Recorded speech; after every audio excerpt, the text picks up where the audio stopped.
Colonel George Bud Day was more than just a soldier. He was an icon of resilience, loyalty, and courage.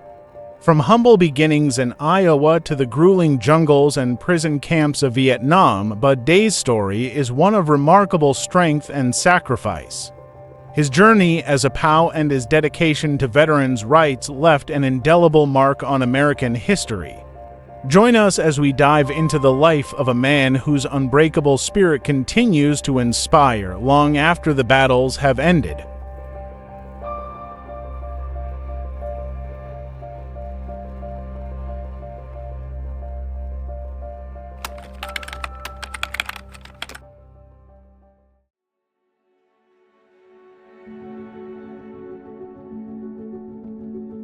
Colonel George Bud Day was born on February 24, 1925, in Sioux City, Iowa. Growing up in the heartland of America during the Great Depression, Bud developed an unbreakable sense of resilience and determination. These qualities would later define his life and legacy, carrying him through some of the darkest days a soldier could ever face. At the age of 17, Bud joined the Marines, fueled by a sense of duty and adventure. After World War II, he returned to Iowa, determined to continue serving his country. He pursued a law degree but couldn't shake his desire to be back in the sky. Eventually, Bud joined the Air Force, a move that set him on a path to becoming one of America's most decorated soldiers. By the time he was deployed to Vietnam, Bud was a highly experienced pilot. His squadron respected him for his skill, leadership, and unshakable courage. But nothing could prepare him for the harrowing experience awaiting him over the jungles of Vietnam.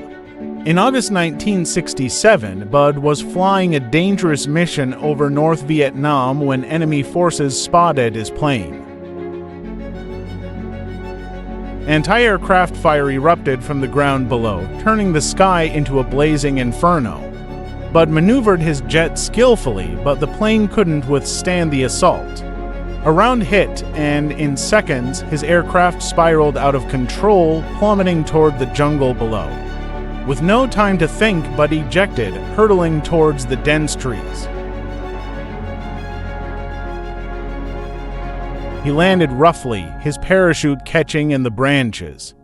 Bud's leg was badly broken upon impact, and the pain was overwhelming. But he knew that survival depended on one thing: keeping his wits about him. Even with a fractured leg, Bud pulled himself free, dragging his body through the dense vegetation, every inch bringing searing pain.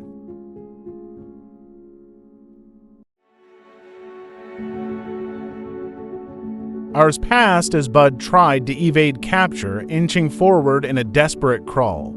But enemy soldiers had already closed in on him, tightening their grip. His capture marked the beginning of an ordeal that would test every fiber of his being. Injured and alone, Bud was taken by the North Vietnamese, entering a world of darkness and cruelty.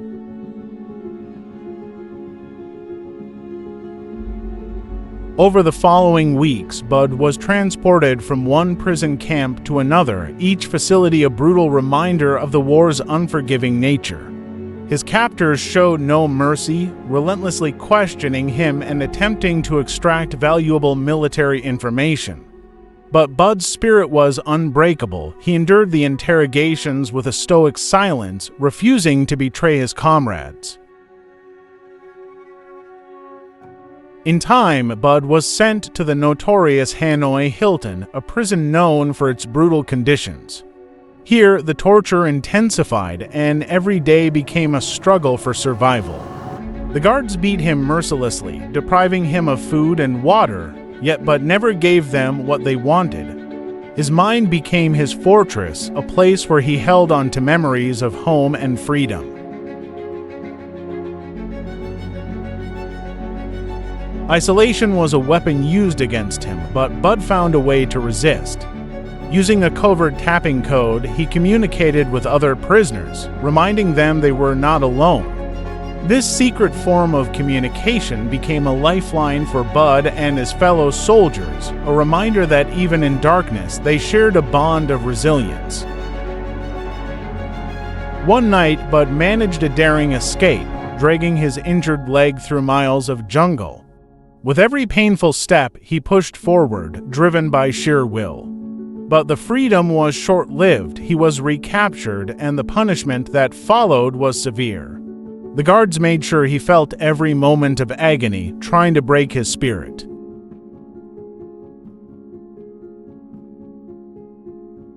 But Bud Day's courage was legendary. Even in the worst moments, he held on to a glimmer of hope, refusing to yield to despair. For 5 years, Bud endured the unthinkable, each day a testament to his resolve.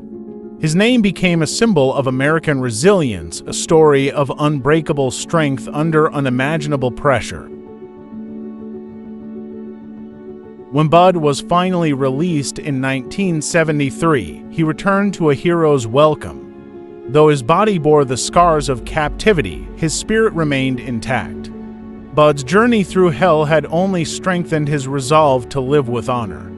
In the years that followed, he continued to serve, advocating for veterans and receiving the Medal of Honor.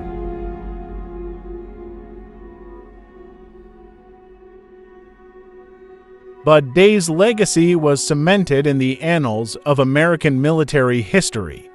A true hero of Vietnam, he embodied the virtues of courage, loyalty, and unbreakable spirit. His story remains an inspiration to countless soldiers, a reminder that even in the darkest moments, the human spirit can rise above adversity. As Bud settled into civilian life, memories of Vietnam haunted him. The horrors of the Hanoi Hilton were etched into his mind, shadows of a past that could not be erased. But instead of succumbing to despair, Bud used his experience to fuel his advocacy for veterans' rights, dedicating his life to helping others who had endured the brutality of war. In speeches across the country, Bud shared stories of resilience, teaching others that courage was not the absence of fear but the determination to move forward despite it. He became a symbol of hope for veterans grappling with trauma, his voice a beacon for those struggling to find their way back. Through his advocacy, Bud fought tirelessly for better health care and recognition for POWs and veterans.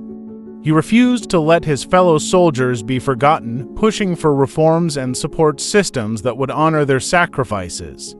His work paved the way for improved benefits and mental health support for veterans nationwide.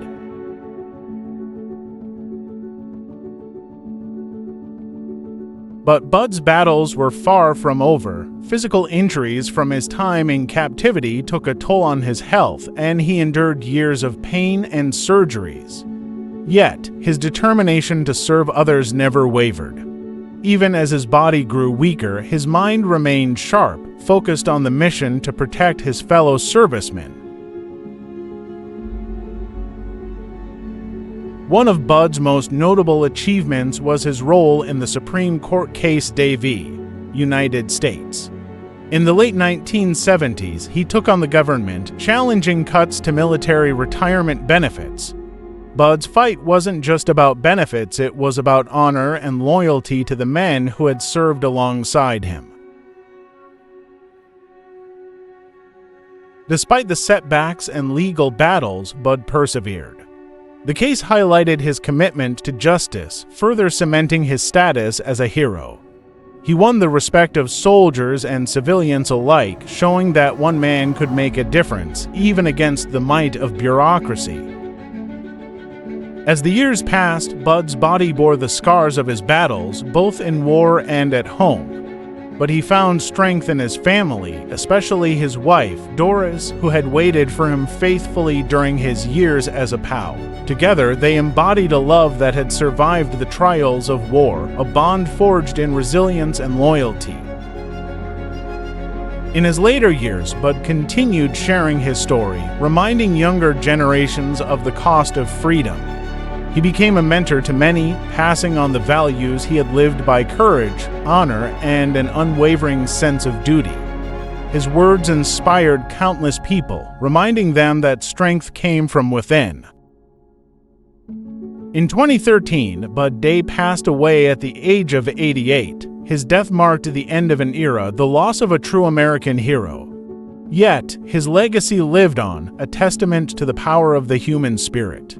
His funeral drew thousands, a final salute to a man who had given so much for his country. Bud's memory endures in the halls of military academies, in the stories of Poes, and in the hearts of those who strive for justice. He taught the world that heroism is not just about the battles we fight, but the courage we show long after the war has ended. To this day, Colonel George Bud Day remains a symbol of resilience and sacrifice. His story is a reminder that true heroes never fade, they inspire. Generation after generation, their spirits guiding us toward a better, braver future.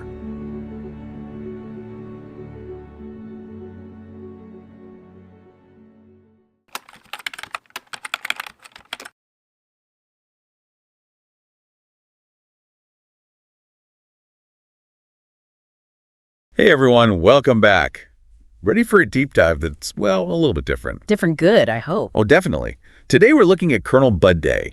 But not just the war hero part, although there's plenty of that. It's more like, how much can one person handle? Yeah, Colonel Day's story, it kind of grabs you. It's about pushing limits, resilience, and not just in war. What he did after for other vets, that's another whole battle. And these sources you sent over, wow. Not your typical biography stuff. No, not at all. I mean, escaping a POW camp, Yeah. secret codes in the Hanoi Hilton, even a Supreme Court case. It's wild. But you know, what's striking to me is how his early life, it's almost like preparation for all that. Born in Iowa, Depression era. Talk about tough times, right? Exactly. Resilience built in. Then joins the Marines at 17, World War II. You'd think that'd be enough, right? Been there, done that, got the T-shirt kind of thing. Not Bud Day. He becomes an Air Force pilot because the guy just loves flying. So by Vietnam, he's not some rookie. He's got a reputation. Skill, bravery, the whole package. But even that couldn't prepare him for, well, for what happened next. Okay, so picture this. You're shot down over North Vietnam. Total chaos, you eject. Not a good situation to be in. Understatement. And you land with a broken leg. I mean, come on. Most people, that'd be it. Game over. Right. But he evades capture for hours. Crawling through jungle, broken leg, it's insane. The sources detail it, how he did it. That's willpower, man. Not just tough, like mentally unstoppable. The pain, the fear, Yeah. was mind-blowing. But capture, that was just the start of another whole thing. The Hanoi Hilton. Chills, right. Just the name. Brutal treatment, American POWs. So it wasn't just prison. It was Yeah. breaking you down your spirit. And the sources, they don't hold back. Interrogation, torture, isolation. The works. Makes you wonder, how do you survive that? Not just survive, he resisted. And that's where it goes beyond physical, this tapping code. Yeah. Connecting with other prisoners, keeping hope alive Yeah. in that place. Remarkable. They could control his body, but not his mind. That's resilience in action. Not just enduring, but fighting back mentally. And then the escape attempt. Broken leg, remember? He gets away. For a while. Gutsy doesn't even cover it. But recaptured. That must have been crushing. You'd think, but it didn't break him. The sources really highlight that. It wasn't just for him, it was for the others. Showing them, you can't be broken. 5 years of that. 5 years. And he comes home. You'd think, okay, the hard part's over. Not quite. Coming home, it doesn't erase everything. The scars, physical, mental. He gets the Medal of Honor, well deserved. But then He dedicates his life to veterans' rights. It's like the POW experience. It ignited something in him, a purpose, a need to fight for others who went through it too. he could focused on healing, putting it all behind him. But no, he keeps serving. And then the Supreme Court. Day v. United States. Huge case. Fighting cuts to military benefits. Think about that. After all he'd been through, to fight your own government for what you deserve. And he was still in pain from his injuries, but that sense of justice, it drove him. And he wasn't just a name on a case. He was in it, making a difference for veterans. He wasn't content with symbols. He wanted real change. That's leadership right there. Not about ego, it's about action, lifting others up, and he did that in the military and after. Service before self, for sure. But we can't forget his family, especially Doris. 5 years of not knowing, then helping him deal with the aftermath. The sources paint her as this incredible support system. It's a testament to their bond, to her resilience too. Absolutely. And he gave back to all that advocacy, its empathy, knowing what others went through. He didn't just survive, he thrived. Didn't rest on his laurels, used his experience to help others. He became a voice for those still struggling. And that's something else. You know, it's funny you say that about him thriving. Because when you really dig into these sources, you realize hope, it's like this underlying theme through his whole life. Even in those camps, brutal as they were, he never lost sight of getting back home, of a future beyond those walls. So it's more than just being tough. It's like hope was a weapon, in a way. Right. They could control him physically, but that inner spirit. Unbreakable. And you mentioned the tapping code earlier. Oh yeah, that wasn't just survival, it was defiance. They turned it into something. Think about it, a place designed to isolate them, and they build a community. Sharing information, keeping each other going. Exactly. That's human connection, powerful stuff, even in the worst situations. It makes you think, we always hear tough it out, be strong on your own. But a lot of resilience that comes from each other. No doubt. And that carries through to when he gets home. Doris, their family, they were key. The sources really show Doris as this rock. 5 years of waiting, not knowing, then helping him deal with, well, everything. Her strength, it's remarkable. And he didn't just receive that support, he gave it back. All that advocacy, fighting for other vets, that comes from understanding their pain. He could have easily said, I did my part. But there's this constant giving back. It's what sets him apart. He didn't just survive, he made a difference. Didn't let the medals define him. He kept pushing forward. That's real leadership. Not the flashy kind, but the kind that changes things for the better. And it wasn't just the big political fights.